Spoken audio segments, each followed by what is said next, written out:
Cartes sur table, nous avons les cartes, vous avez l'actualité, une nouvelle émission, sinon une nouvelle randonnée au cœur donc, de l'actualité.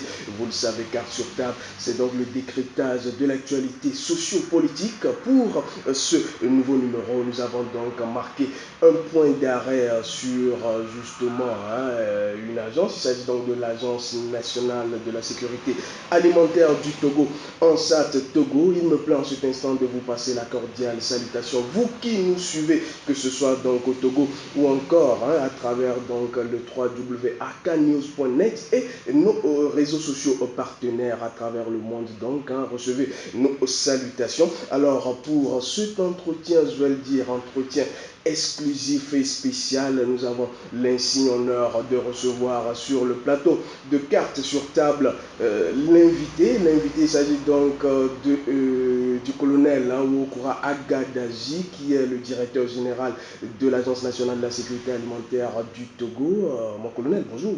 Bonjour. C'est toujours un plaisir que de vous avoir.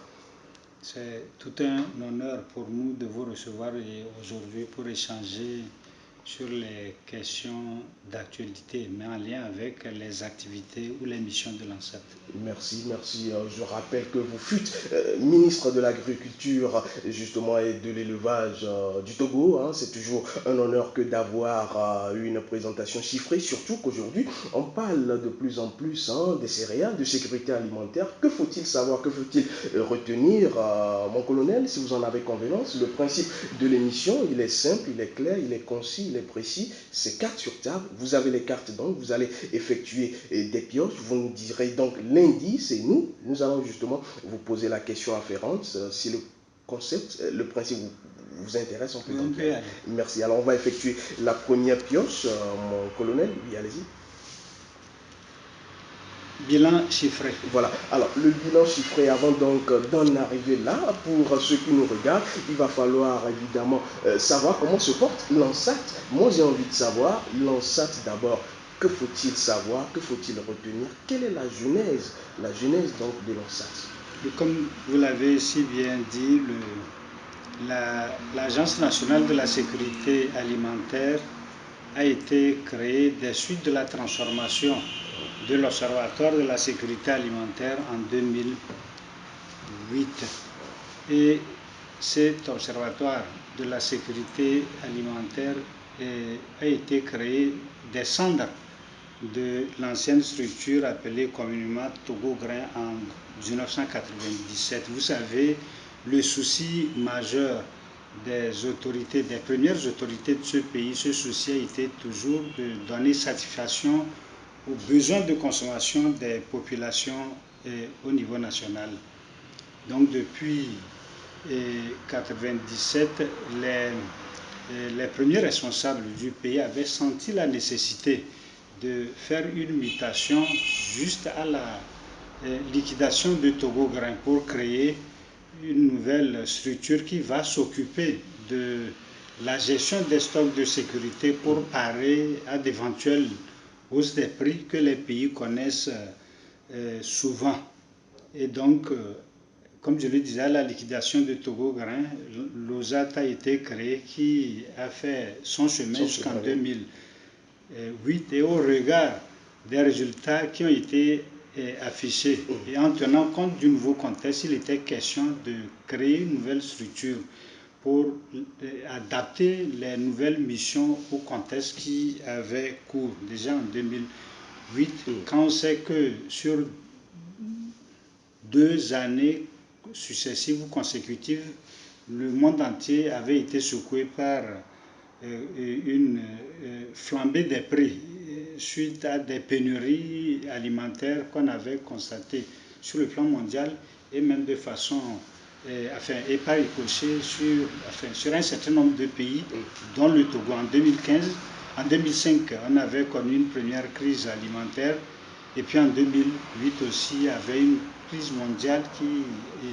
c'était même une crise économique et financière qui a fini par devenir une crise alimentaire avec, je dirais même, des conséquences des séquelles qui sont encore présentes en tout point du globe. Donc c'est par rapport à cette situation que l'Agence nationale de la sécurité alimentaire a été créé pour porter les grandes missions de l'Observatoire, mais avec un accent beaucoup plus marqué sur les échanges des produits agricoles. Vous savez que c'est vrai, le Togo avait connu de temps en temps des pénuries alimentaires suite aux productions qui évoluaient dans de récits. On avait des productions, peut-être une année où on a une année faste avec de légers excédents, mais 2 ans après, on a eu un déficit, on avait des déficits de production. Et ça a amené le chef de l'État à prendre de grandes décisions au niveau du secteur agricole pour justement inverser la tendance qui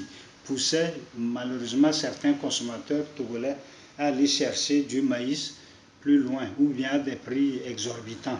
Donc après cette grande réforme que le chef de l'État a engagée en 2008, le Togo n'a plus connu de poche de sécheresse ou bien de flambée de prix. Et je voudrais saisir cette occasion pour rendre un hommage, un véritable hommage au chef de l'État pour tout ce qu'il a fait pour le secteur agricole. Voilà, merci, colonel Wokora Gadazi. Alors on retient de votre propos que l'une des missions véritablement c'est donc d'éviter la pénurie en ce qui concerne véritablement les céréales et de maintenir un certain équilibre des prix. Oui, justement, l'ANSAT a pour mission phare de faire la régulation des prix et de la disponibilité des stocks sur l'ensemble du territoire national. Donc pour mener à bien une telle mission, il y a, je dirais même, des actions en amont qu'il faut engager. La première action, c'est de développer un partenariat durable et sincère, je dirais même, avec les producteurs pour avoir des informations précises. Vous savez, chaque année, le ministère de l'Agriculture établit ce qu'on appelle les bilans de production et c'est fait par la direction de la statistique. Avec toute l'expérience qu'on reconnaît de cette grande structure, on a des résultats qui, après plusieurs recoupements, sont vérifiés, que ce soit sur le plan national ou bien même par des institutions internationales. Mais au-delà de cette vérification, puisque c'est des données théoriques sur la base d'un échantillon qui a été fait sur l'ensemble du territoire national au niveau de chaque filière. Mais maintenant, il faudrait qu'on confronte ces résultats théoriques, mais faits, et ces résultats faits à base scientifique, il faudrait qu'on les confronte avec les disponibilités réelles. Et là, il va falloir qu'on ait l'expression vivante de la production au niveau des producteurs. C'est pourquoi vous remarquez chaque année que l'ANSAT, du moins c'est les équipes de l'ANSAT, vont dans les zones rurales, qui pour écouter les paysans, qui pour les sensibiliser, les former, qui pour lever les données physiques des stocks qu'ils ont en tout point du territoire national. Donc c'est les actions à mener. Et donc à partir de cet instant, et en ramassant, en agrégeant toutes ces informations, ça permet à l'ANSAT de faire un rapprochement entre les niveaux de production déclarés au niveau de la DSID et l'existant réel pour suivre le flux des produits, aussi bien sur les marchés nationaux que sur les marchés sous-régionaux et sur le plan international. Ça, c'est le contrôle des prix et des disponibilités avec la fluidité des stocks. Ensuite, l'activité majeure, c'est la condition des stocks de sécurité en tenant compte des déclarations ou des annonces qui ont été faites par les acteurs de la production. Voilà. Alors, c'est donc dit, c'est donc clair, du chemin quand même a été parcouru, a été fait. Aujourd'hui, est-ce qu'on peut avoir quelques données en ce qui concerne les chiffres? Ouais. Et vous êtes arrivé au bon moment, je dirais même vous êtes arrivé à pic. Nous sommes en pleine campagne de mobilisation des stocks de sécurité sur l'ensemble du territoire. À date d'aujourd'hui, on a un peu plus de 3000 tonnes déjà de mobilisées. Et quand on ajoute à cela l'ancien stock, on a plus de 12-13 000 tonnes en magasin de l'ANSAT. Mais la campagne, elle va continuer sur l'ensemble du territoire jusqu'à la fin de l'année 2019, peut-être même à basculer dans l'année 2020, parce que les stocks qui sont déclarés au niveau de la DSID se préparent au niveau paysan avant leur mise en marché. Là, il y a deux types de marchés. Il y a les marchés ruraux, donc c'est les marchés de production, c'est ce qu'on appelle marché de production. et puis les marchés dans les grands centres urbains qu'on appelle marchés de consommation. Donc pour que le maïs arrive à Lomé, dans un marché de Lomé, c'est tout un circuit, c'est toute une préparation, je dirais même c'est tout un suivi que les acteurs mènent. Dans les champs, il faudrait récolter, préparer le stock.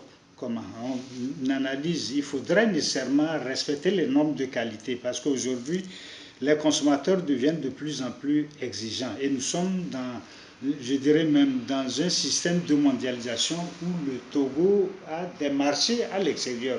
Quand je parle de marché, c'est les échanges, les exportations de nos produits.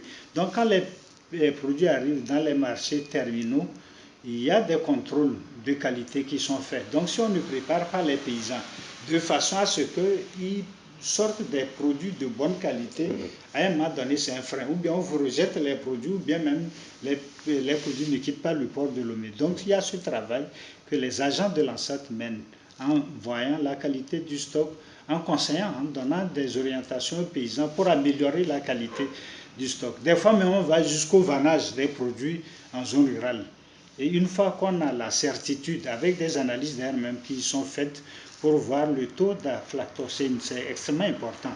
Donc c'est une bactérie qui malheureusement circule dans tous les pays, mais qui compromet la qualité des produits et au point même de porter des fois atteinte à la vie des consommateurs. Donc il y a l'analyse qui est faite au prélèvement et dès lors que le stock est recueilli au niveau paysan, traité et mise en magasin, il y a encore une analyse qui est faite pour voir le niveau le taux d'aflatoxine avant qu'on ne mette ça sur les marchés de consommation. Donc c'est tout un travail qui est fait en amont pour rassurer les consommateurs aussi bien au niveau national, sous-régional qu'international, que oui, le Togo, au-delà des excédents des produits que nous accusons depuis une dizaine d'années, a cette capacité, le Togo a cette capacité de fournir des produits de très bonne qualité sur le plan international. Vous savez que le marché est ouvert et il est très rude en termes de concurrence.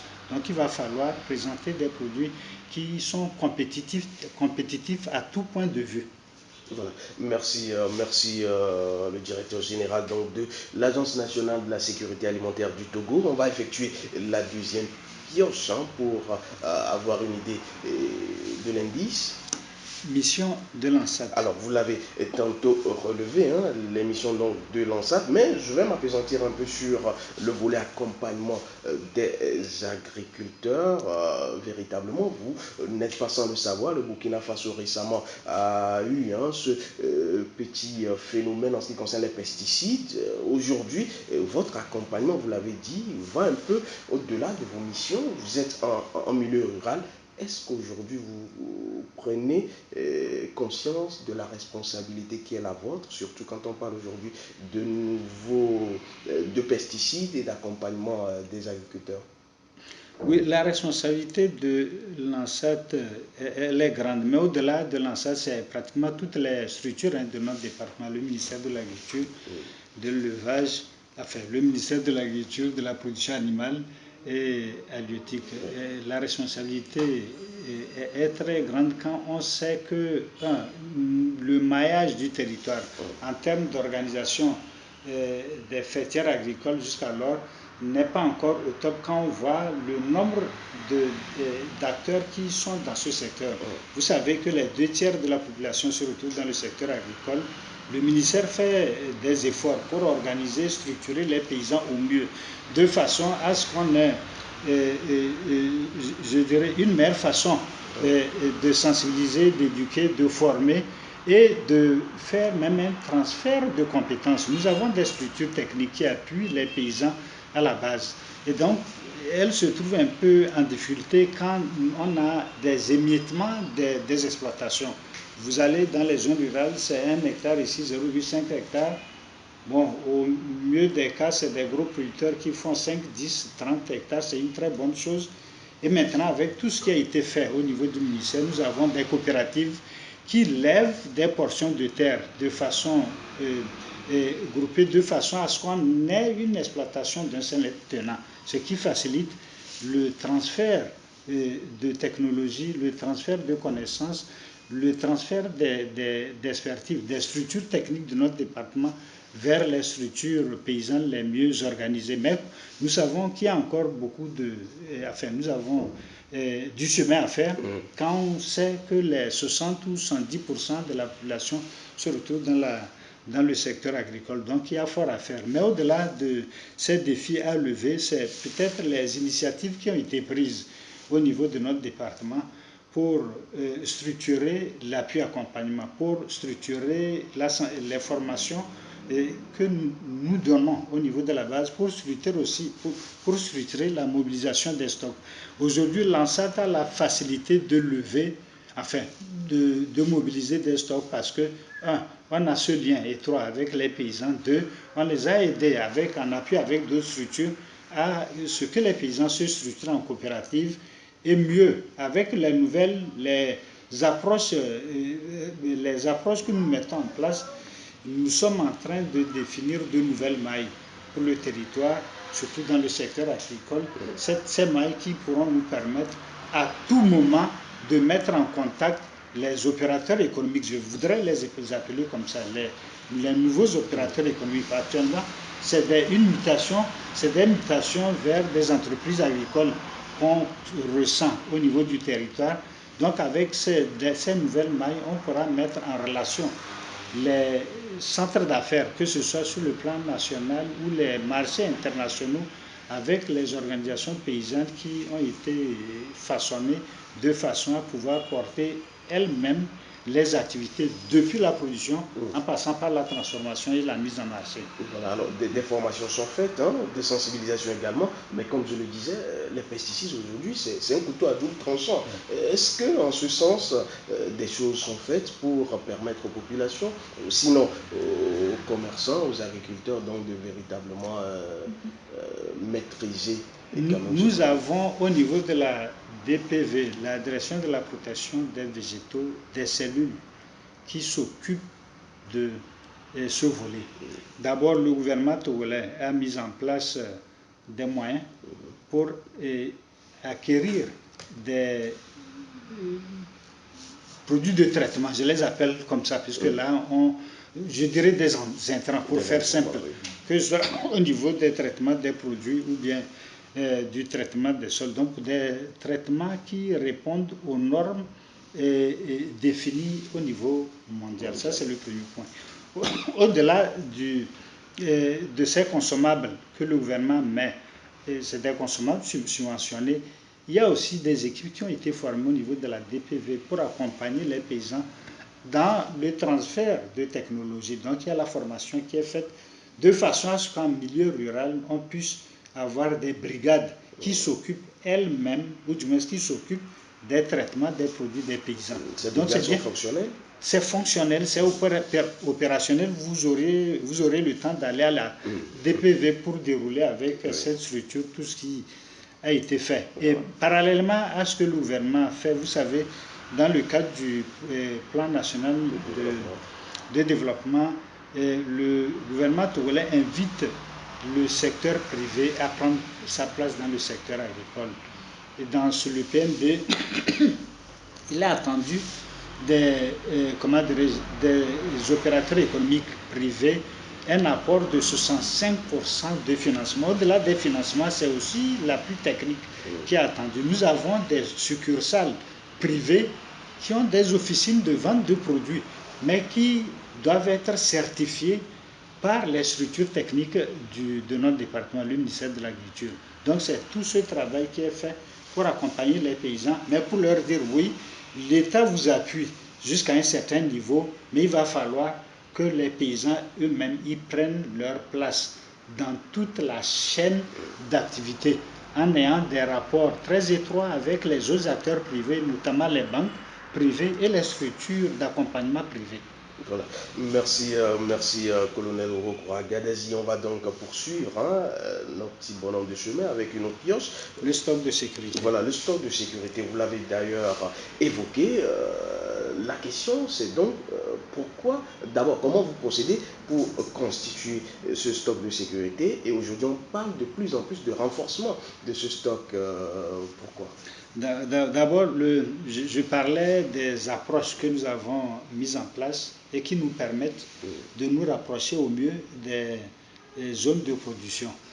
Et vous savez que dans le cadre des différents projets au niveau du secteur agricole lancés par le gouvernement, il y a des infrastructures qui ont été mises en place sur une période de 3, 4 ou 5 ans. Aujourd'hui, on a plus de 500 magasins de conservation de produits sur l'ensemble du territoire et ces magasins ont été remis aux paysans. Donc il fallait nécessairement aider ou amener les paysans à ce qu'ils fassent le groupage de leurs produits dans les magasins. Bref, il faut simplement leur dire d'exploiter les magasins que le gouvernement a construits à coût de millions. C'est le cas? C'est le cas. Okay. Donc c'était la première phase. Les achats les années dernières étaient centrés sur le groupage des stocks. Les paysans, vous savez qu'avec les difficultés foncières que nous avons, pas seulement au Togo, un peu partout, chacun essaie de capter peut-être une portion d'espace pour les emblavures, qui pour produire du maïs, du sorgho, du riz, ainsi de suite. Et donc, à la récolte, chaque paysan se retrouve avec son petit stock. Avant, on éprouvait d'énormes difficultés pour faire la mobilisation des stocks parce qu'il fallait aller de ferme en ferme, des fois même de maison en maison. Donc, pour lever ou mobiliser 100 tonnes de stock au niveau de l'ancêtre, c'était des jours, des semaines et même des mois. Donc, avec la mise en place, la construction des infrastructures, je vous ai parlé de 500 magasins, on a dit aux paysans, maintenant le gouvernement togolais vous a du moins ça a mis à votre disposition tout ce qu'il faut pour éviter l'émiettement des stocks. Donc, pour telle ferme ou telle localité, centraliser tout dans le magasin, ça nous permet, du moins ça l'ANSAT, de mieux analyser les produits, la qualité des produits. Donc, au départ, il fallait sensibiliser, discuter, faire des réunions avec les paysans sur l'ensemble du territoire. Mais la mayonnaise a pris. Aujourd'hui, les paysans, même s'ils sont en dehors des coopératives, au niveau de la vente, ils veulent faire des ventes groupées. Et les magasins sont exploités. C'est vrai qu'on n'a pas encore exploité le plein potentiel, les 500 magasins. Il y a d'autres qui vont être construits cette année, parce qu'il y a des projets qui veulent, enfin, certains projets ont pris en compte ces aspects cette année. Donc, bref, à la fin, il va falloir que quand on arrive dans une zone agricole, on identifie les organisations paysannes par les magasins qui sont construits. C'est-à-dire, vous allez dans une localité, vous voyez un magasin, on sera en mesure de vous dire que non, c'est telle coopérative qui met un magasin. Et comme je disais, la mayonnaise a pris. Derrière, l'activité qui en découle, c'est d'exhorter les paysans à se retrouver aussi sur un même espace pour les mêmes exploitations. La sensibilisation a commencé, mais on a voulu aller plus loin. À ceux qui parlent de foncier parlent d'argent. Or, l'État ne peut pas tout faire. On ne peut pas aller lever des portions de terre. Le gouvernement l'a fait avec les ZAP, les zones d'aménagement agricole planifiées, où on rassemble une coopérative ou plusieurs coopératives autour de 100 hectares qu'on exploite. Et ça nous permet, ça facilite l'appui conseil, comme je le disais. Mais maintenant, il faut que les paysans eux-mêmes portent cette activité. En quoi faisant?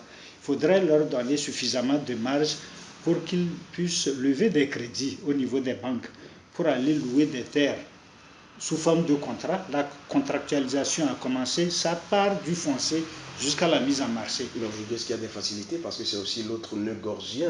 Quand on parle des agriculteurs aujourd'hui, c'est surtout aussi la levée des fonds. Véritablement, est-ce qu'il y a des facilités? Il y a des facilités et les banques sont disposées. Vous savez, le secteur agricole, enfin, du moins quand vous parlez d'investissement agricole, les banques, par le passé, résiliaient. Elles avaient raison parce qu'il y avait justement ce nuage que les banques n'arrivaient pas à percer.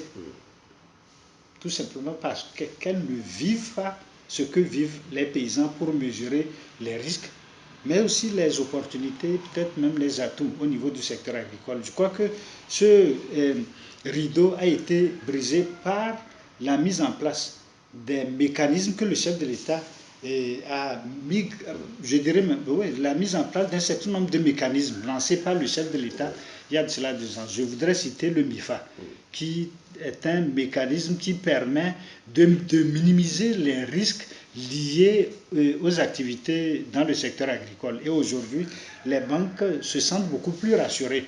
Elles annoncent une grande liquidité des fonds, sauf qu'il faut nécessairement cette connexion. La connexion, elle doit se faire en aidant, en poussant, en accompagnant les paysans à aller ouvrir leur compte. C'est pourquoi cette année, si vous avez remarqué, la campagne de mobilisation a été placée au niveau de l'ANSAD sous le sceau de la bancarisation.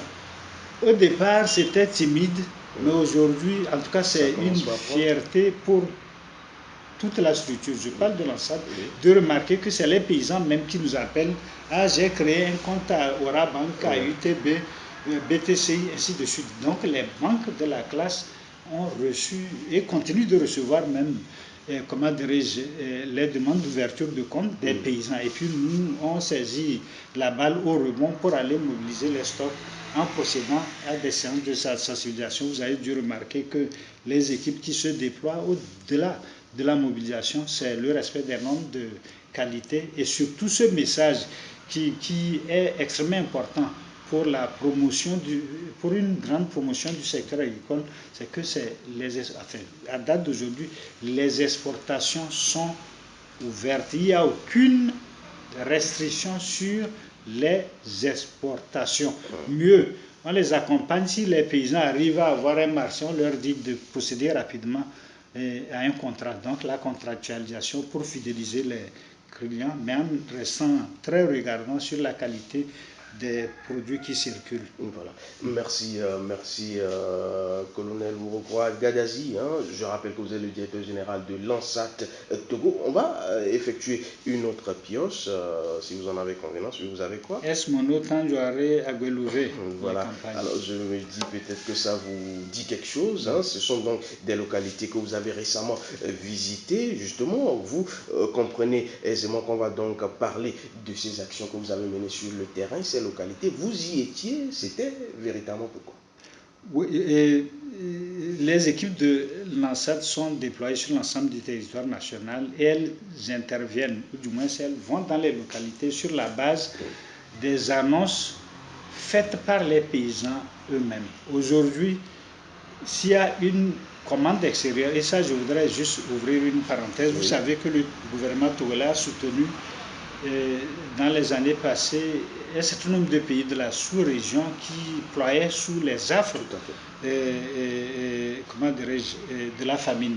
Je veux citer le Burkina, le Mali, le Niger, même le Ghana ici a reçu les stocks togolais. Justement, il y avait une crise qui avait secoué ces pays à l'époque avec des poches de sécheresse qui avaient fait une grande couverture au niveau de ces États. Donc il y a eu un déficit de production couplé avec un certain nombre de facteurs exogènes.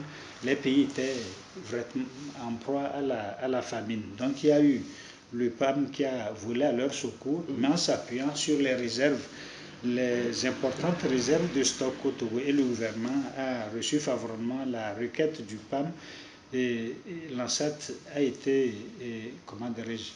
réquisitionné pour mener à bien cette mission qui a pris 2-3 ans. Et je peux vous rassurer que le travail a été bien effectué avec une bonne note de satisfaction du programme alimentaire mondial. Vous savez que c'est une structure onusienne, elle ne badine pas avec les normes de qualité. Alors je suis un peu choqué de remarquer que certains nous titillent sur le territoire faisant état des stocks dans un état piteux. Je crois qu'on aura le temps de revenir. Voilà, on va justement revenir à cela. Alors, quand vous êtes justement dans ces localités, puisque l'annonce est donc faite par les populations paysannes de ce côté, vous allez donc, que faites-vous nécessairement ou sur le terrain? Que visent ces actions? Je vais vous donner un exemple. On a parlé d'excédent de production. Pour 2018, pour les céréales, seuls on a plus de 110 000 tonnes d'excédents. Et au-delà des excédents, il y a ce qu'on appelle les besoins nationaux. C'est-à-dire, c'est la masse, je dirais même le volume de stock nécessaire à la consommation humaine. Je prends singulièrement la consommation humaine. On aura le temps d'aborder un autre sujet. Donc, à la consommation humaine pour tenir pendant un an. Donc, c'est un volume de stock au niveau national, national, un volume de stock que l'État togolais doit avoir pour rassurer les consommateurs que oui, on a cette capacité à travers le secteur privé informel, on a cette capacité de couvrir les besoins sur un an des 7 millions d'âmes, plus de 7 millions. Je crois que ce volume, ce chiffre autour de plus de 950 000 tonnes. Est-ce qu'on l'a? Oui, au niveau du Togo, après le bilan établi, le bilan de production, les 950 000 tonnes, ce volume est couvert. Mais au-delà de ça, pour les céréales, je vais me focaliser sur les céréales. Il y a aussi les excédents au niveau des tubercules. On doit aller dans les 600 000 tonnes. Pour les céréales, pour cette année, 2018, c'est 110 000 tonnes d'excédents. C'est-à-dire que si rien n'est fait, ces stocks vont se retrouver en milieu paysan et finiront malheureusement par être avariés, ou du moins à se détériorer.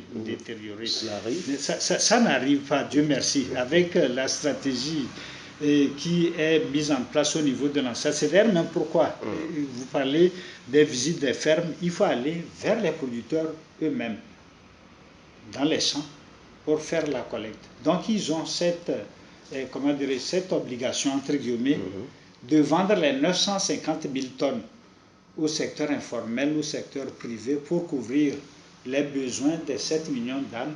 Mais pour les 70 000 tonnes, étant donné que jusqu'alors, ils n'ont pas encore réussi à fidéliser les marchés et même à amplifier le volume des stocks et des marchés à l'extérieur, il est question de les accompagner à travers l'ANSAT avec des prélèvements qui sont faits. J'ai parlé de 3 000 tonnes. Nous allons maintenir la flamme jusqu'en 2020. La campagne va se poursuivre jusqu'à la nouvelle récolte en 2020. Donc, c'est ce qui est déjà mobilisé. On continue la campagne, c'est ce que je disais, jusqu'en 2020. Donc, bref, pour les 110 000 tonnes qui sont en circulation, il faut avoir des marchés au Bénin, au Burkina, au Gabon et autres, même à l'extérieur. Mais les paysans, s'il n'y a pas un appui comme ça, ils finissent par se décourager au point de changer de spéculation l'année d'après. Quand on parle de production en dents de scie, au fait, c'est ce qui explique. Le paysan a sa production, il a engagé des fonds à travers les IMF, on aura le temps même de revenir là-dessus. À la récolte, il couvre un certain nombre de besoins au niveau national avec des achats qui sont faits par le secteur informel, le secteur privé pour couvrir les besoins. Mais au-delà de ça, il se retrouve avec des stocks pour lesquels il a des difficultés de placement. Il se dit, bon, j'ai essayé cette année, le maïs, j'ai des excédents, c'est bien, mais je n'arrive pas à vendre. L'année prochaine, s'il a fait 2 hectares, il réduit la production. S'il ne réduit pas, il peut consacrer peut-être 1 hectare au développement du soja, la production du soja ou du coton. Mais ça joue sur les bilans alimentaires. Parce que le paysan, il se retrouve dans son champ, il ne maîtrise que ce qu'il maîtrise dans son champ. Imaginez si la même situation est ressentie sur l'ensemble du territoire, c'est les 2/3 d'acteurs qui abandonnent le maïs. Est-ce que vous comprenez? Pour se livrer à une autre spéculation. Donc on plonge encore dans les déficits et on en a connu.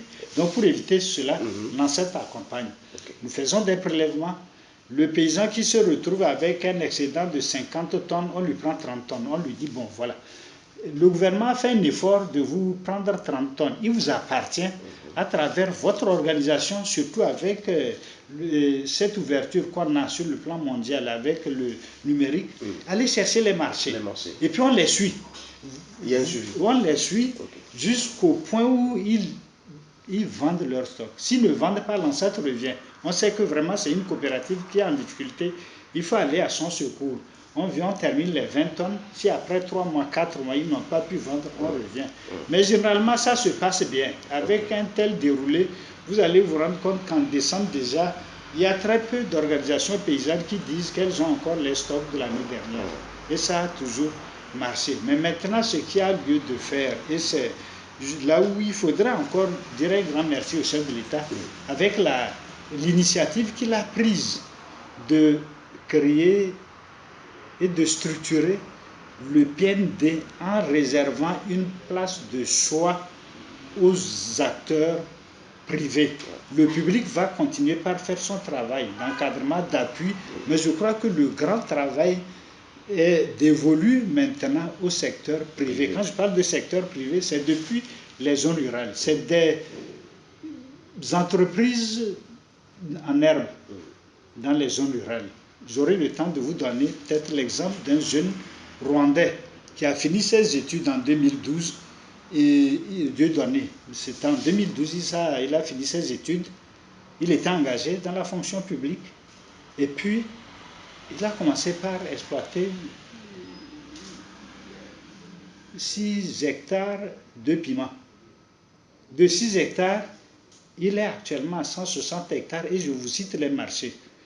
Il envoie le piment frais et sec en Grande-Bretagne, en France, dans les pays asiatiques, aux États-Unis. Vous savez ce qu'il a eu comme manne? Une grande société chinoise est venue signer un contrat. Je vous donnerai même la rubrique. Un contrat avec le jeune Rwandais, un contrat de 500 millions de dollars. Je dis bien 500 millions de dollars pour produire 50 000 tonnes de piment chaque année pour 5 ans. 500 millions en 5 ans. Donc chaque année, c'est 100 millions de dollars. Quand on parle des emplois qui sont attendus en 2022, il y en a qui disent non, ce n'est pas possible. C'est réalisable. Ah bon, là c'est l'expérience rwandaise. C'est l'expérience rwandaise. Rien que le piment. Oui. Est-ce qu'au Togo, vous avez l'impression, si je vais le dire ainsi, quand vous vous approchez de cette population rurale et surtout de la jeunesse aujourd'hui, que le message passe? On a envie véritablement d'entreprendre ou il y a des freins qui anéantissent l'effort? Le premier frein, il est mental. Et c'est ça le problème au niveau du Togo. Le plan national de développement, c'est l'outil précieux que le chef de l'État a mis à la disposition de tous les acteurs du Togo, de tous les acteurs, qu'ils soient privés ou publics. Il appartient à tous les acteurs de se mobiliser pour, comment dirais-je, pour faire des choix lucides qui leur permettent de décoller rien que sur la base de ce cadre, de ce référentiel que le chef de l'État. Je vous ai cité l'exemple du Rwanda. Vous prenez le PND qui a été structuré en 3 axes.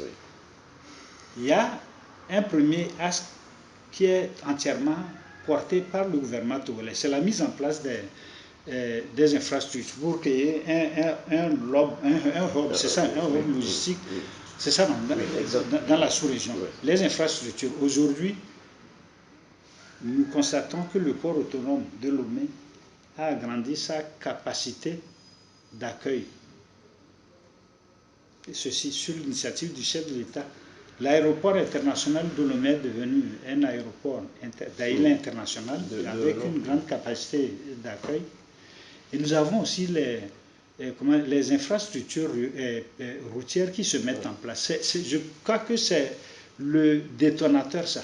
Le premier axe, c'est le plus important.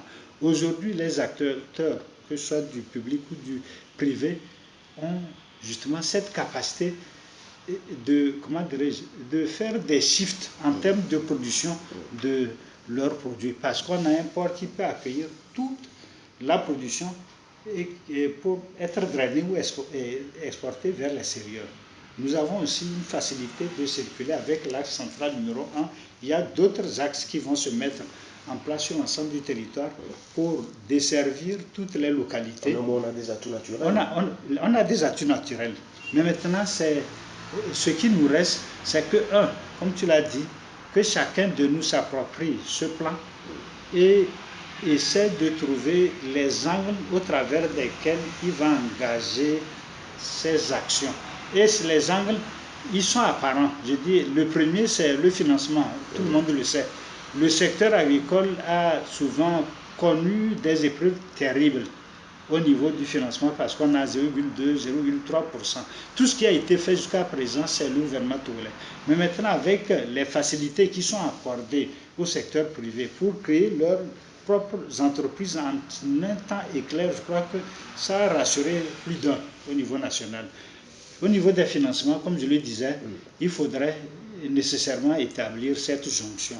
Et c'est ce que l'ANSAT fait à travers cette bancarisation. C'est la première étape. La deuxième étape, d'ailleurs, même on fera un bilan à mi-parcours. C'est une réunion nationale que nous allons organiser pour faire le point de tout ce qui a été fait jusqu'à présent et mettre à la disposition des paysans toutes les opportunités qu'ils ont en matière agricole pour être, je dirais même, des créateurs d'emplois sur le plan national. Vous prenez le cas du jeune Rwandais, 500 millions en 5 ans, mais c'est de grosses usines qui vont être construites. Il a commencé même, il a démissionné de la fonction publique et il s'est installé. C'est vraiment une machine qui est lancée au niveau du Rwanda. Je vais vous donner un exemple. Je parle des achats de l'ANSAT. Nous voulons, à travers le maïs, créer cet esprit de diversification de la production au niveau paysan. On est un peu bloqué malheureusement.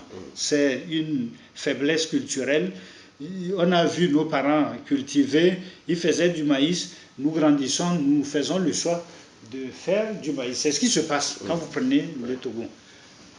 Donc on oublie tout ce qu'on a tout autour, tous les atouts, tous les avantages, toutes les opportunités. Imaginez un seul instant, à l'issue de cette réunion, et ça je le dis, nous allons avec l'appui des autres acteurs concevoir des plans d'affaires autour des magasins que le gouvernement togolais a construits. On est allé acheter du maïs, c'est bien, mais il y a de l'espace vide, inexploité. Les paysans, ils peuvent créer des abris pour la production de petits ruminants. Vous savez que le gouvernement togolais, avec l'appui que le ministère a reçu, a mis en place des géniteurs améliorateurs sur l'ensemble du territoire. Mieux, les paysans ont été formés dans la production des géniteurs améliorés. Je parle du petit ruminant. Les boucs, les chèvres, enfin du moins les bœufs, les moutons et les béliers. Ils en ont des races améliorées, produites au niveau du Togo pour accélérer la production. Vous avez un géniteur mâle pour 25 femelles. Au bout de 2 ans, vous devenez 2 ans, 3 ans, vous devenez un vendeur de chèvres et moutons. Mais les paysans n'ont pas ça en idée. Voilà. Autant d'atouts, autant de possibilités d'ailleurs à saisir. Justement, finalement, le PND n'est pas qu'une vue de l'esprit. Il y a beaucoup de choses donc qu'on peut capitaliser à travers ce PND. Peut-être avant de faire une autre chose, quelque chose à ajouter? Non, justement, parlant de ça, comme vous le dites, ce n'est pas une vue d'esprit. C'est un cadre qui va révolutionner l'économie nationale. Mais encore faudrait-il qu'on se l'approprie et qu'on se lève pour travailler pour le mieux-être de chacun de nous. Et ce travail, ce n'est pas le gouvernement, ce n'est pas les structures publiques, c'est le privé parce que maintenant l'espace est ouvert. Il y a, comme je le disais, il y a pas mal d'opportunités. J'ai parlé des emplois, les emplois qui vont être créés. À l'horizon 2022, il est attendu 500 000 emplois à travers le PND. Donc quand on donne souvent ce chiffre, les gens disent non, c'est pas possible. Oui, c'est pas possible si on se met à dormir, mais c'est réalisable si on se secoue un peu et si on exploite tous les avantages, tous les appuis tous les atouts qui sont à notre disposition. La bancarisation, comme je le disais, on fera des plans d'affaires que nous allons remettre aux paysans. Vous êtes maintenant en relation avec les banques, vous avez produit du maïs. D'abord, même c'est des salariés qui s'ignorent. Ah oui. C'est les paysans sur l'ensemble du territoire national. Ils ont produit, je prends le cadre de la filière maïs, il y a le riz, le sorgho et autres. Ils ont produit le maïs. À un moment donné, il faudrait qu'ils fassent le bilan et on le fera parce qu'on a un fichier des paysans actuellement. Sur toute l'exploitation, si c'est 2-3 hectares, il nous faut le point de la production et le point des ventes. Ils ont vendu à l'ANSAT la quantité qui a été prélevée. Ils ont vendu aussi aux femmes commerçantes, aux transformateurs. Il y a des unités de transformation sur le territoire. Mais quel est le chiffre d'affaires réalisé? Il faudrait que les paysans nous le disent clairement. Il n'y a plus de tabou. Ils ont tel chiffre d'affaires. On leur demandera aussi les investissements. Les IMF qui leur ont accordé des crédits s'élèvent. Et bien, on fait la différence. La différence, c'est le bénéfice. Le bénéfice représente le salaire du paysan où qu'il se trouve. Si à la fin, un paysan nous dit qu'il a réalisé un bénéfice de 360 000 tonnes, je donne, francs, pardon, 360 000 francs sur son exploitation de 5 tonnes, ça lui fait un salaire annuel de 360 000. On lui dira tout simplement de diviser les tâches par 12. Il va se retrouver avec combien? 30 000. Si je ne m'abuse, c'est 30 000 francs le salaire. Donc c'est un salarié qui gagne 30 000 par mois. Il se taille un salaire, taille un salaire de 30 000. Est-ce qu'avec les 30 000, il peut couvrir d'abord ses propres besoins et les besoins de toute sa famille, sans oublier la grande famille? S'il dit non, bon, oui, il a exploité le maïs, c'est bien, mais il y a d'autres choses. Je prends l'exemple du piment. Au lieu de faire les 5 hectares de maïs, consacre 2 hectares pour le maïs et les 3 hectares, tu fais le piment qui se vend à coups d'or. Vous exhortez aujourd'hui la jeunesse? Pardon? Vous exhortez la jeunesse on exhorte à diversifier la production et on va les accompagner. Surtout qu'ils ont déjà ces relations avec les banques. Nous pourrons éventuellement appuyer les crédits au niveau des banques en suivant les activités qu'ils vont faire. À la fin de l'année suivante, avec ce changement de cap, le paysan se retrouve dans sa ferme avec peut-être 2 hectares de maïs, 3 hectares de piment et peut-être même un abri de volailles ou de petits ruminants. En fin d'année, il sort son chiffre d'affaires, au lieu de 30 000 francs par mois, il se retrouve avec 110 000 francs, 80 000. Il devient son propre salarié, mais avec un avancement que lui-même, il a fait, pour lequel d'ailleurs même il maîtrise tout. Puisque c'est lui qui a tous les paramètres de production, les facteurs de production. Voilà ce que, enfin, je dirais même toute la nouvelle approche qui se cache derrière cette notion de bancarisation. Et ça, nous irons jusqu'au bout. Imaginez un seul instant si cette campagne prenait, elle va prendre, il n'y a pas de raison. Puisque c'est du bonheur qu'on veut apporter aux paysans. L'État n'a même pas besoin d'aller créer des emplois. Et en 2022, c'est même le secteur privé qui va sur la base d'un tableau que le secteur présentera. Le secteur nous dira, il y a tel nombre d'emplois qu'on a créés.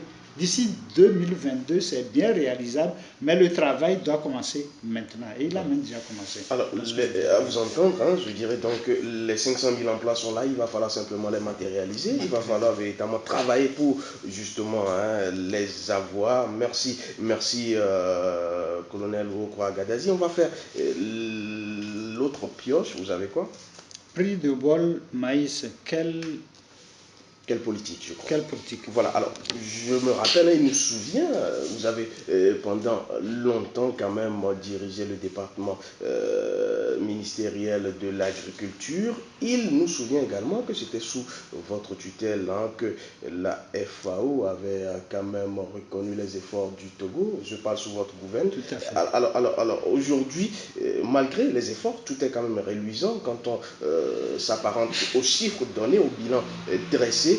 Mais beaucoup trouvent quand même que rien n'est fait. Avant qu'on parle du prix du bol du maïs, est-ce que ce que vous avez sur les papiers, vous avez le sentiment que sur le terrain, c'est vraiment satisfaisant? Je dirais que le monde est ainsi fait. Et il faut, je dirais même, des propos discordants et peut-être même discourtois pour faire bouger les choses. Nous, on prend ça en bien. Toute l'effervescence de certains circuits médiatiques, nous, on on prend ça du bon côté parce que ça éveille davantage nos consciences. Parlant des résultats, je crois que la FAO que vous avez citée, c'est une organisation onusienne. Si la FAO, sur l'ensemble des pays de la planète, doit le Togo, avec à la clé 2 distinctions remises au siège de la FAO, au chef de l'État, je crois que ça a été fait sur la base d'un recul. Ça a été fait sur la base d'un certain nombre de paramètres bien maîtrisés, analysés au niveau de la FAO avant qu'on en arrive là. Ça, c'est un premier point. Le deuxième point, comme vous le dites, je crois qu'il va falloir vivre avec le présent. Quelle figure, quel visage nous présente le présent? Bon, je voudrais paraphraser, c'est ça, non? Quel visage nous présente le présent? Pour répondre à cette question, il faut aller sur le terrain. Le terrain, il a 2 visages. Le visage qu'on nous présente a 2 visages. Je vais encore... Le premier visage, c'est au niveau du monde rural. Et ça, c'est une analyse pour toute conscience qui n'est pas morte. Elle doit arriver à un résultat qui est au-delà de ce que cette conscience voudrait que ça soit. Elle doit dire, à travers le résultat, un certain nombre de vérités. Le monde rural, donc les zones de production. Quels sont les prix des produits en milieu rural? Et ça, je le dis sous couvert des paysans, vous aurez le temps de les aborder, de les interroger. Nous avons connu des périodes où le sac de maïs de 100 kg se vendait à 4 000. La question que le citoyen lambda doit se poser, en tout cas pour ceux qui ont le courage de visiter les fermes, d'aller sur le terrain, ils s'en rendent compte que nulle part au Togo, on a des stocks de maïs de 100 kg vendus à 4 000. Ça n'existe nulle part. Tout près, à côté, je dis tout près de nous, à Colvier, en 2000, le sac de riz blanc de 100 kg, je dis bien riz blanc, se vendait riz blanc. Donc, ça passe au moulin ou à l'usine ou à l'égreneuse. À la sortie, c'est 10 000 francs le sac de 100 kg de riz blanc. Colvier, tout à côté. Faites une descente sur le terrain, jour de marché de Colvier, demandez aux paysans à combien ils vendent le sac de riz. C'est à plus de 44 000. Les Ghanéens viennent acheter. Maintenant, je vous dis que les exportations, c'est libre cours. Ils viennent, ils achètent le sac de riz blanc à 44 000, donc 50 kg, 22 000.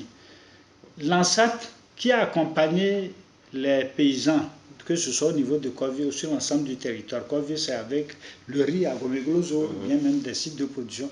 Et pour les centres de production de maïs, l'ANSAT, à travers le gouvernement, avec l'appui, les fonds que le gouvernement a mis à notre disposition, nous avons accompagné les paysans. Aujourd'hui, on n'est plus dans le bradage des produits.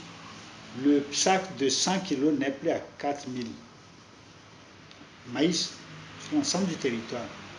Au pire des cas, ils vendent ça à 12 000. Vraiment, quand ils n'ont pas, sinon c'est 13, 14 000 francs au bénéfice des paysans. Le riz, comme je vous le citais, parce que le gouvernement togolais, à travers les différentes réformes, a mis en place ce qu'on appelle la politique de soutien des prix à la production. Donc un accent a été mis là-dessus en développant une force de négociation des prix en milieu rural avec justement ce soutien qui leur a apporté à travers les achats de l'ANSAT, avec des prix améliorés. Le bol je viens. On est en train de visualiser le premier visage, monde rural.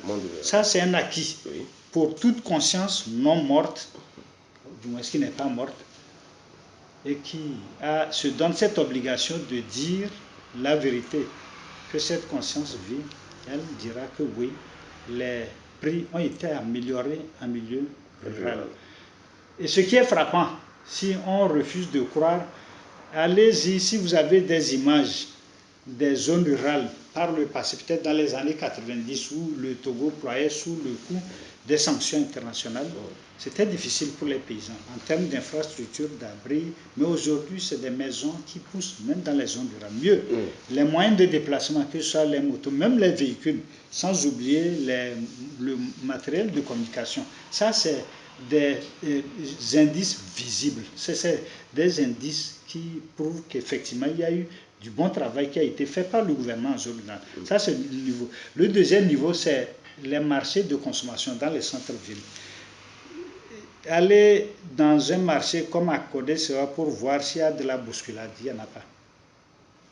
S'il y a à Guaï, s'il y a de la bousculade, parce qu'on a une disponibilité permanente des produits sur l'ensemble des marchés du territoire. De surcroît, nous avons une parfaite stabilité des prix. Vous étiez là quand je faisais des recoupements. Tout à fait. Le maïs, l'ancien maïs, vogue entre 400 et 475 au niveau de la région maritime. À l'intérieur, c'est 300, 350. 300, 350. Le nouveau maïs à 300, le l'ancien à 350. Et ces prix restent pratiquement stationnaires, sont restés pendant au moins 7 ou 8 ans. C'est justement par rapport aux actions, c'est le résultat des actions du gouvernement pour permettre à chaque consommateur togolais, où qu'il soit, d'avoir accès aux produits dont il a besoin. Quand on parle d'accessibilité, il y a la disponibilité et le facteur prix. Voilà ce que je voudrais dire. Voilà. Donc aujourd'hui, on peut quand même espérer que le prix restera quand même stationnaire, il n'y aura pas de flambée. C'est justement ce pourquoi l'ANSAT a les stocks de sécurité. Et ce faisant, justement, quand certains accusent l'ANSAT d'une conservation trop longue, nous sommes dans une trilogie au niveau de l'ANSAT. Il y a, je dirais même, il y a 3 facettes que l'ANSAT doit analyser avant d'engager sous l'autorisation du gouvernement les actions de mise en marché. Je parlais de trilogie. Il y a le souci de préserver les intérêts des paysans. En tout cas, c'est fondamental au niveau du gouvernement. Les paysans doivent être soutenus avec cette politique de soutien de prix qui a été appliquée depuis lors. Donc, des prix rémunérateurs au niveau des paysans. Ça, c'est le premier. Le deuxième aspect, c'est les consommateurs. C'est pourquoi même l'ANSAT a été créé. Faire en sorte que le consommateur lambda puisse avoir accès au riz, au maïs, à tout moment, à un prix convenable. Et cela se fait en parfaite intelligence avec le secteur informel, notamment les femmes commerçantes. Est-ce que vous comprenez? Oui. Mais dès lors qu'on sent qu'il y a des pics de prix, il y a ce qu'on appelle la mercuriale, le suivi des prix, le comportement, on suit le comportement des prix sur l'ensemble du territoire jour après jour. Et c'est même relayé au travers des médias, notamment la TVT les mardis. Donc on suit, dès lors qu'on sent des hausses inexpliquées et exagérées des prix, nous rendons compte au gouvernement et puis le suivi est fait. Au bout d'une période, ça peut être une situation conjoncturelle, ça vient d'un effet, après on a une baisse de fièvre. Mais quand ça perdure, là, on ordonne à l'ANSAT de mettre les stocks sur les marchés. Pourquoi ce jeu est fait au niveau de l'ANSAT? Toutes les activités soutiennent l'économie nationale. Vous prenez les paysans, ils ont leur part de contribution et elle est très importante dans la formation du PIB. Les femmes commerçantes aussi contribuent à la formation du PIB. Les consommateurs aussi qui donnent de l'énergie dans toutes les activités, ils contribuent. Donc si d'aventure, de façon désordonnée, nous engageons les stocks nous brisons l'équilibre qui est établi. Voilà. Équilibre en termes de disponibilité, mais ce qui est plus grave, c'est l'équilibre des prix. Donc c'est un préjudice que nous risquons de porter à l'économie nationale tout entière en faisant des sorties tapageuses. Et donc, si nous sentons qu'il y a cet équilibre, comme c'est le cas depuis plus de 5-8 ans, il est normal, il est de bon ton de conserver les stocks en magasin pour ne pas perturber. C'est vrai qu'en retour, ça nous pèse lourd parce que la conservation des produits vivriers, en tout cas, c'est coûteux, c'est extrêmement coûteux. C'est un coût. Merci, colonel Gadazi. Alors, on va justement crever l'abcès. Le nom du programme, c'est Carte sur table. Vous allez nous dire carte sur table. Ce qu'on a appris donc à Atakpamé, des stocks de maïs qui seraient donc avariés, pourris, malgré, je cite, je paraphrase justement ce qu'on a appris, malgré que certains Togolais souffrent. Est-ce que d'abord c'est vrai? Non, quand vous dites, moi je voudrais vous citer ce qui a été dit ailleurs. Les Togolais souffrent, y compris même ceux qui ont balancé tellement sur les réseaux, c'est ça, non? Ils souffrent. Exact. C'est ça, ils souffrent. Y compris peut-être même celle-là qui a été le porte-voix de ceux qui ont relayé ça sur les réseaux. Il y a eu un communiqué, réellement, pardon? Il y a eu un communiqué, justement. Justement, bon, moi, je ne voudrais pas revenir là-dessus. C'est avéré que c'est avéré qu'il y a eu de ces cas, de stocks de maïs pourris que vous aurez oublié.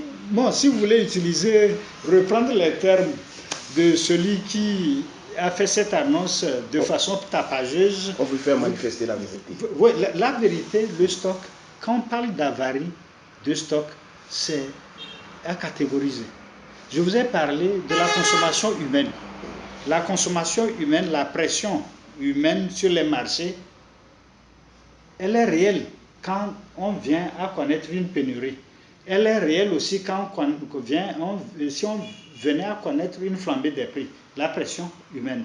Mais s'il y a un autre plan qu'on ignore, c'est la pression des fermes d'élevage.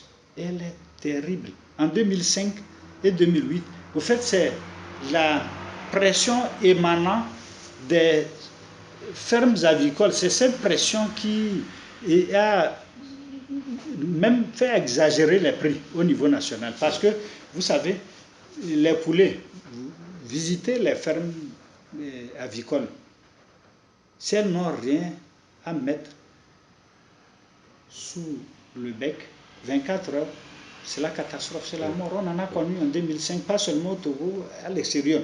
Donc, l'ANSA travaille de façon à satisfaire les besoins de la consommation humaine, mais bien plus les besoins de la consommation de toutes les fermes qui sont sur le territoire national. Et il y en a beaucoup. Justement. Donc, quand on parle d'avarie, en termes de qualité, et nous avons au niveau de l'ANSA l'expertise nécessaire pour stratifier, pour sérier les différents types de stocks. La première catégorie, c'est quand les avaries sont entre 0 et 25%. On parle d'avarie, mais c'est pour la consommation humaine. Le taux de brisure, si ça se situe entre 0 et 25%, le taux de brisure, c'est les avaries de catégorie 1. Ça, c'est pour la consommation humaine. La deuxième catégorie, si le taux de brisure se situe entre 25 jusqu'à 75, c'est dédié aux fermes avicoles. Et à plus de 115, donc c'est les productions des petits ruminants et des porcs. Quelle catégorie d'avarie a-t-on eu? C'est un mélange de tout. Vous avez vu, c'est du travail que nous sommes en train de faire. Moi-même, j'ai fait le déplacement d'Atapamé, et ce n'est même pas la première. On a connu cette situation dans les années, je crois, 2002-2003, où les éleveurs sont venus acheter les lots de stock qui étaient destinés à eux, dont le niveau de brisure se situait entre 25 et 115. Je peux vous dire qu'on a même déjà des réunions avec les producteurs. On aura une deuxième réunion le 28 ou 29 septembre. Et puis, les éleveurs achètent le stock destiné à la consommation des volailles et des petits ruminants. Donc, les avaries, c'est peut-être l'angle sous lequel on veut exprimer son ressentiment. Encore faudrait-il qu'on ait un ressentiment. Mais comme il y a plusieurs volets, nous voulons gérer le côté sécurité alimentaire. Nous ne voulons pas commettre l'erreur de passer dans d'autres domaines pour lesquels, d'ailleurs, même il n'y a pas lieu de discuter. Vous trouvez que ceux qui ont communiqué autour ont exagéré peut-être? Oui, ils avaient voulu peut-être, en tout cas c'est la petite analyse que je faisais, comme la situation est totalement maîtrisée, ça je voudrais... Elle est sous contrôle. Voilà, la situation est totalement maîtrisée, ça je voudrais ici faire un coup de chapeau à toutes les structures publiques qui se sont investies sous les orientations du chef de l'État pour que tout ce qu'on a connu en 2017-2018 ne soit plus d'actualité en 2019. Nous vivons la paix, nous voulons que cette paix perdure au niveau de notre pays pour pouvoir pour pouvoir mettre en œuvre le plan national de développement que le chef de l'État a mis pour tous les Togolais, quelle que soit leur tendance. Voilà moi ce que je voudrais dire. Merci, on retient donc véritablement, c'est donc la situation sous contrôle, sous maîtrise. Vous nous avez d'ailleurs fait donc cette confidence. On va faire une autre pioche, mon colonel, vous avez quoi? Gestion des stocks. Gestion des stocks, on en a longuement parlé. Gestion des stocks, justement, vous l'avez dit, aujourd'hui, la population paysanne, les agriculteurs ont une gestion participative. D'ailleurs, c'est eux qui sont à l'avant-garde, je crois bien, de ces stocks. Comment se fait cette collaboration? Voilà, et vous savez, on en parlait, juste une petite ouverture avec les résultats que le Togo a engrangés dans le secteur agricole, au-delà des dissensions et qui ont été décernées par la FAO. Il y a des organisations sous-régionales qui ont positionné le Togo comme un acteur central dans l'organisation des stocks régionaux de sécurité, ce qu'on appelle la réserve régionale. La CEDEAO a sollicité les expertises du Togo en matière de stockage des produits agricoles pour définir une stratégie de stockage des stocks régionaux. L'ANSAT a joué un rôle majeur. Je voudrais saisir cette occasion pour dire que la semaine prochaine, 2 ateliers de formation seront ouverts au niveau national, et ça c'est sur l'initiative de la CEDEAO pour former toutes les structures sous-régionales qui gèrent les stocks de sécurité. On a un réseau qu'on appelle réseau GES, le réseau des structures chargées de la gestion de la sécurité alimentaire au niveau de la CEDEAO. Donc, les 17 pays dont l'ANSAT est membre, c'est même un acteur central de ce réseau. Donc, ils vont se retrouver la semaine prochaine à l'hôtel Concorde pour 2 séminaires qui vont s'ouvrir au niveau du Togo. Mieux, dans la réserve régionale, il y a 2 postes clés qui sont en vue. Le premier poste, c'est la direction générale de la réserve, et la trésorerie générale a été dédiée au Togo. C'est par rapport à tous ces résultats. Je voudrais passer sous silence les 3 ans de soutien que le gouvernement togolais a apporté au Burkina-Niger quand il s'était agi de fournir plus de 30 000 tonnes de céréales à ces pays qui étaient secoués. Donc c'est vous dire qu'on a une riche expérience au niveau du Togo. Donc il faut capitaliser, travailler en sorte à ce qu'on aille vers l'avant pour ouvrir davantage le marché togolais, surtout qu'on a le nouveau référentiel que le chef de l'État a mis à notre disposition. Je voudrais parler du PND. Donc c'est les marchés qui s'ouvrent, et quand on parle de marché, il y a lieu de revoir peut-être les 3 niveaux de stock. On parle de la première ligne, de la deuxième ligne et de la troisième. La première ligne, c'est les stocks qui sont détenus au niveau du monde paysan et des femmes commerçantes. Tout ce qui est mobilisé. À la limite, je pourrais même dire que c'est les 950 000 tonnes et une grande partie des excédents que le gouvernement met en place chaque année. Ça, c'est la première ligne. La deuxième ligne, c'est les réserves nationales, les stocks de sécurité. Et maintenant, la troisième, c'est la réserve sous-régionale. On est dans un contexte qui oblige les structures de gestion de stock à réadapter leur plan de travail pour faire en sorte qu'il n'y ait pas de barrière entre les producteurs, les femmes commerçantes, je voudrais les appeler le secteur informel, et les opérateurs, bien les transformateurs de produits et les structures. En quoi faisant? C'est justement la nouvelle donne, et c'est depuis une semaine on est en train de réfléchir avec l'appui du ministère de l'Agriculture, on fera en sorte à définir une stratégie qui va permettre à l'ANSAT d'avoir un stock de sécurité, mais avec des ouvertures, de façon à ce qu'on ait des stocks commerciaux dont la gestion implique tout le monde. Quand on parle de stocks commerciaux, ça peut être des stocks graines, mais des stocks transformés. N'oublions pas que l'ANSAT a déjà lancé un produit sur le territoire, la farine de maïs, qu'on commercialise avec le partenariat que nous avons noué avec une usine de transformation basée à Lomé ici. Mais il faut amplifier cette action pour qu'on puisse, sur le plan national, ne consommer que de la farine.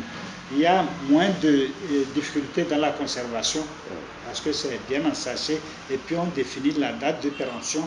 Donc il faut un marketing pour engager tout stock. En tout cas, les délais vont être réduits que de conserver le maïs qui va se retrouver à un moment donné avec des taux d'avarie qui suscitent émoi chez certaines personnes. Voilà, merci. Il nous reste donc 2 cartes.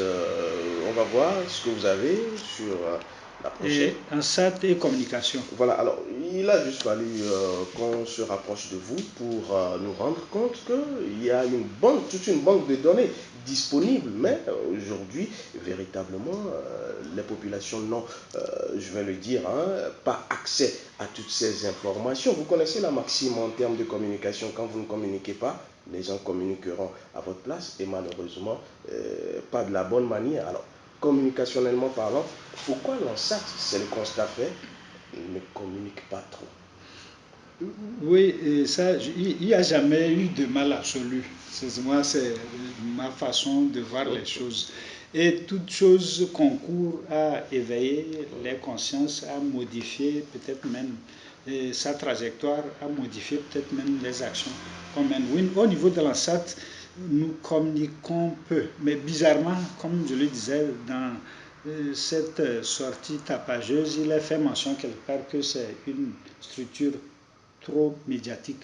Alors je suis un peu confus. Trop médiatique? Trop, oui, médiatique. En tout cas, c'est ce qui a été rapporté. Il appartient à chacun d'avoir ses instruments d'analyse. Bref, nous, en toute âme et conscience, nous ne communiquons pas beaucoup. Donc, nous voulons, à travers cette émission, saisir cette occasion pour organiser dans les jours à venir une journée porte ouverte sur l'ensemble du territoire, et ceci de façon régionale. La région Savane fait une journée porte où on reçoit tous les acteurs, les consommateurs. J'allais même dire, vous savez, qui sont bien structurés. Souvent, on a des contacts avec eux. Et c'est même, les alertes nous sont données même par l'association des consommateurs. Donc, il n'y a pas que l'ANSAT qui fait la veille des prix et la disponibilité. Il y a même l'association togolaise des consommateurs qui veille. S'il y a des pics, il y a des signaux, l'association nous alerte. Des fois, on se retrouve pour vérifier et suivre l'évolution pour voir si c'est vraiment conjoncturel, c'est accidentel. Et puis après, ensemble, on ravise, on avise pour voir les dispositions à prendre. Donc on va organiser des journées portes ouvertes au niveau national, au niveau régional, et puis on fera une grande porte ouverte au niveau national où on va planter le décor avec tout ce qui a été fait comme activité, les forces et les faiblesses aussi. On a des faiblesses, il faut le dire clairement, et envisager les perspectives d'avenir. Et là, vous serez, je dirais même nos conseillers. Nous allons vous inviter pour voir comment aborder les nouvelles perspectives en lien avec le PND. Justement, j'espère que cette émission sera donc le point de départ d'une collaboration active pour véritablement informer en temps réel les populations. Alors, vous avez fait une belle transition, vous allez vous en rendre compte. C'est une certaine perspective. Alors, vous avez justement lu dans la boule de cristal. Alors, les perspectives aujourd'hui, en ce qui concerne l'ANSAT, quelles sont-elles? Voilà. Et nous sommes dans un monde mutant et nous avons aussi peut-être même certains paramètres qu'on ne maîtrise pas au niveau national. Vous savez, avec la mondialisation, il y a un certain nombre d'enjeux externes qui peuvent, à un moment donné, faire accélérer une activité ou la ralentir, des fois même la bloquer. Et c'est justement la situation dans laquelle l'ANSAT se retrouve. 12 000, 13 000 tonnes en magasin actuellement. Les nouveaux stocks commencent par apparaître dans les régions. Il y a encore l'ancien stock en milieu paysan. Que faire? Que faire? Voilà.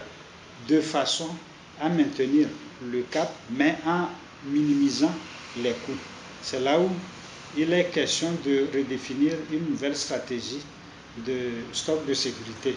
Nous allons commettre un consultant qui va s'y atteler pour nous sortir un document qui va être partagé au niveau du réseau des structures de gestion des stocks de sécurité au niveau de la sous-région et puis l'adapter au contexte togolais avec le PND.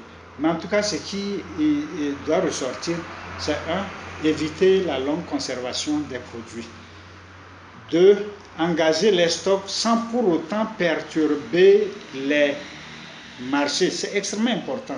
Je l'ai dit tantôt, les paysans, ils ont leur marché qu'ils animent.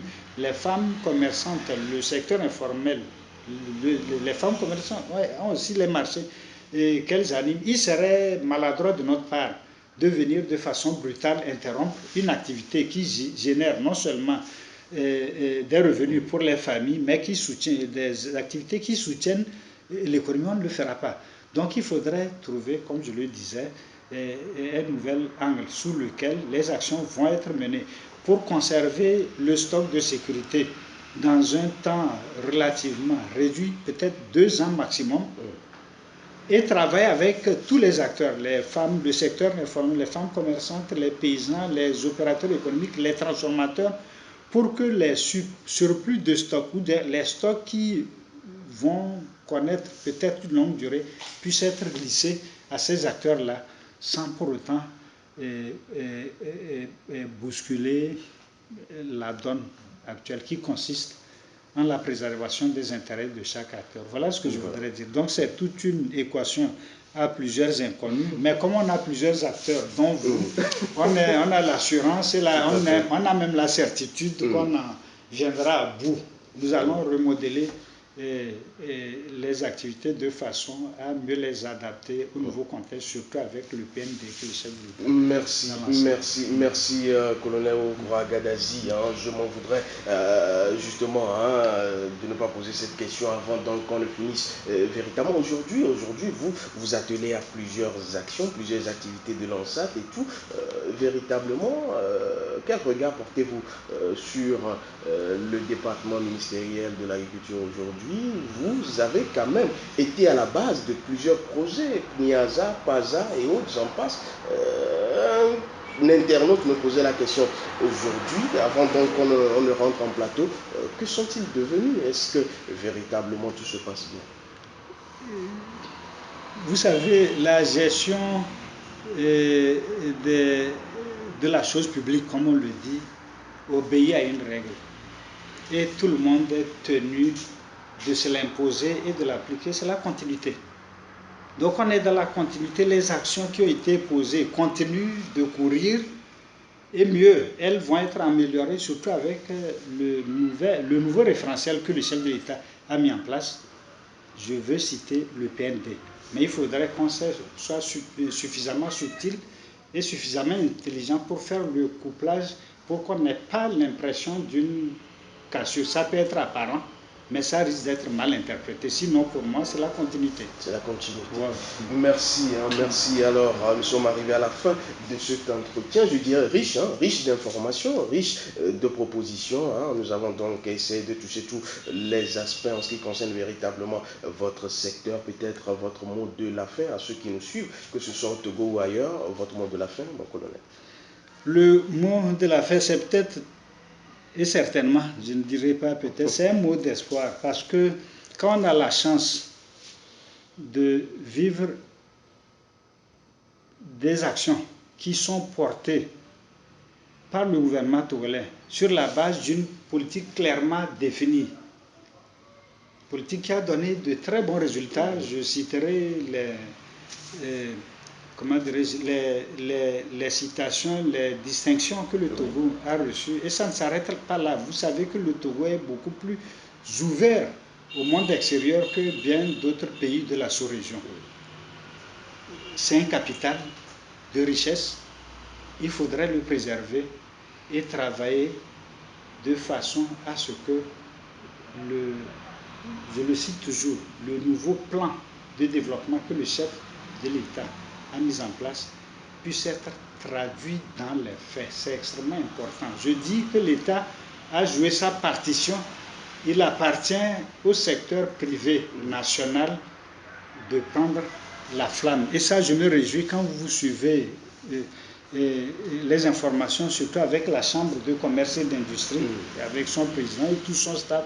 C'est du gros travail qui est fait au niveau de la Chambre. C'est pourquoi je dis que l'avenir est prometteur, l'avenir est radieux, mais il faudrait travailler pour qu'on ait les conditions d'une émergence à tout point de vue. Les conditions, c'est la préservation de la paix, la consolidation de la sécurité nationale. Et là, je parle de la sécurité. Vous savez, la sous-région actuellement est secouée. Dieu merci, je dis, la main de Dieu, elle est sur le Togo.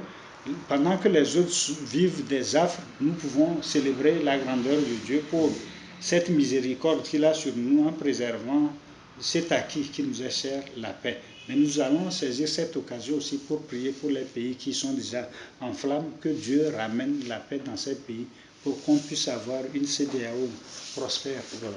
C'est donc sur cette note d'espoir que nous allons donc finir cet entretien. Moi, mon mot d'espérance, c'est donc de pouvoir revenir à vous, hein, pourquoi pas dans 4 semaines, puisque nous avons véritablement envie d'être en collaboration active avec vous pour peut-être un bilan mensuel de vos activités. Ce serait donc pas de trop. C'est ce qu'on pourrait donc vous demander, mon colonel. Vous êtes le bienvenu, vous serez le bienvenu. J'ai dit en toute âme et conscience qu'on communique très peu et qu'on a une expertise comme celle que vous véhiculez, qui vous incarne d'ailleurs. On ne peut pas se douter, on ne va même pas hésiter de développer une proximité avec vous et à travers vous, votre structure, vos cadres, que je voudrais ici féliciter pour le courage et la patience qu'ils ont de se tenir pendant plus d'une heure d'horloge debout. C'est peut-être nous, c'est sur un autre plan, nous qui avons cette habitude de nous tenir debout. Donc on peut... Voilà. Merci pour les mots d'encouragement et de félicitations. Merci mon colonel Urokwa Gadazi, directeur général de l'Agence nationale de la sécurité alimentaire du Togo. Ce fut un plaisir. À la très prochaine fois. C'est à moi de vous dire merci. Merci. Carte sur table, c'est donc la fin. Merci de nous avoir suivis. Nous nous retrouverons, vous le savez, la semaine prochaine autour d'une autre thématique. Vous connaissez le slogan carte sur table. Nous avons les cartes, vous avez l'actualité. À très vite.